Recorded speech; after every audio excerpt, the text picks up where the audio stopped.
ದಾವಣಗೆರೆ ದಕ್ಷಿಣ ವಿಧಾನಸಭಾ ಕ್ಷೇತ್ರ ಸಾಕಷ್ಟು ಚುನಾವಣಾ ಕಣ ರಂಗೇರತಕ್ಕಂಥದ್ದು. ಈಗಾಗಲೇ ಕುಮಾರಸ್ವಾಮಿ ಅವರು ಕೂಡ ಈಗಾಗಲೇ NDA ಅಭ್ಯರ್ಥಿ ಪರ ಈಗಾಗಲೇ ಮತಯಾಚನೆ ಮಾಡಲಿಕ್ಕೆ ಬಂದಿದ್ದಾರೆ. ನಮ್ಮ ಜೊತೆ ದೇವದುರ್ಗದ ಶಾಸಕಿಯವರು ಕರೆಮ ಜಿ ನಾಯಕ್ ಅವರಿದ್ದಾರೆ, ಅವ್ರನ್ನ ಮಾತಾಡಿಸ್ತಾನೆ. ಮೇಡಮ್, ಈಗಾಗಲೇ BJP ಅಭ್ಯರ್ಥಿ ಅಂದರೆ NDA ಅಭ್ಯರ್ಥಿ ಈಗಾಗಲೇ ಮತಯಾಚನೆ ಮಾಡಲಿಕ್ಕೆ ಬಂದಿದ್ದೀರಿ, ಹೇಗೆ ಅನ್ನಿಸ್ತಾ ಇದೆ ಮೇಡಮ್? ಇಲ್ಲಿ ವಾತಾವರಣ ಹೇಗಿದೆ? ತುಂಬ ಚೆನ್ನಾಗಿದೆ ಸರ್.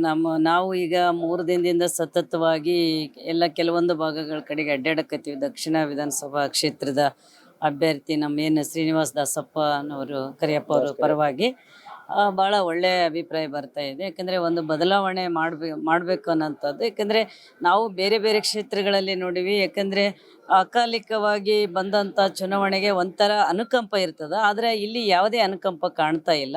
ಹಂಗಾಗಿ ಒಬ್ಬರಿಗೆ ಈಗ ಜನನ ಇದನ್ನು ಪ್ರತಿಷ್ಠೆಗೆ ತಗೊಂಡು ವ್ಯಕ್ತಿನ ಗೆಲ್ಲಿಸ್ಬೇಕು ಅನ್ನೋಂಥದ್ದು ನಾವು ನೋಡಿದಾಗ ಗೊತ್ತಾಗಿರೋಂಥದ್ದು.